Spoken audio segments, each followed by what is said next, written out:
This is not a haphazard cosmos or universe.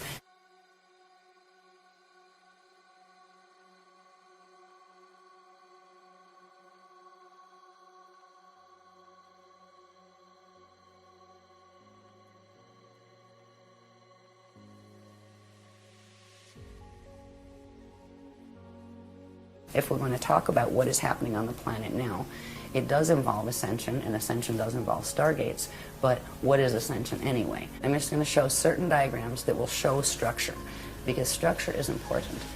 Science here is getting into quantum physics, and maybe there's dark matter and all these wonderful maybes.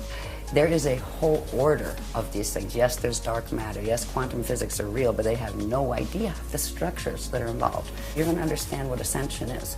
You need to understand what context is happening in. And in the early days, they taught us about 15-dimensional physics. And that's not meaning there's only 15 dimensions. Dimensions run in sets of 15. And there are many, many, many different sets of 15-dimensional matrices that have a particular order that form galaxies, universes, cosmoses, plural. It is a multi-cosmos, not just a multiverse. Now, when you think of ascension and stargates that you ascend through, it implies there is an order of stargates within these greater structures. What ascension is about evolution. It's actually about re-evolution, re-evolutionary determinism. Yes, there is a predetermined framework of creation within which creation, occurs, but you have free will within that framework. And you start out as part of the whole. They refer to it as the God Source consciousness field.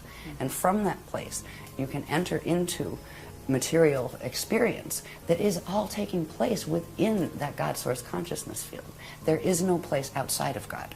All of this takes place within the body of the consciousness of God Source. The structures in which and through which matter materializes and forms and identities individuate, they consider that part of the manifest body of God Source. And they're talking about the cosmoses being the manifest body.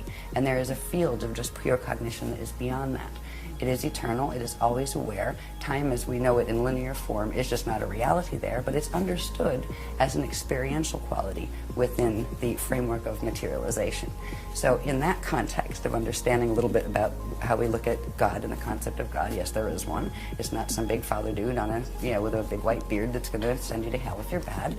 There is structure involved in this. Now we went through what is called particle creation, which takes it from the first unit of consciousness in the consciousness field of God that did something and went under certain changes. From those changes, that shape grew and literally created the spherical wheels within wheels, or spheres within spheres, that is the hidden structure behind all cosmic order, and even galactic order, planetary order, and your own body's order, and atoms' order.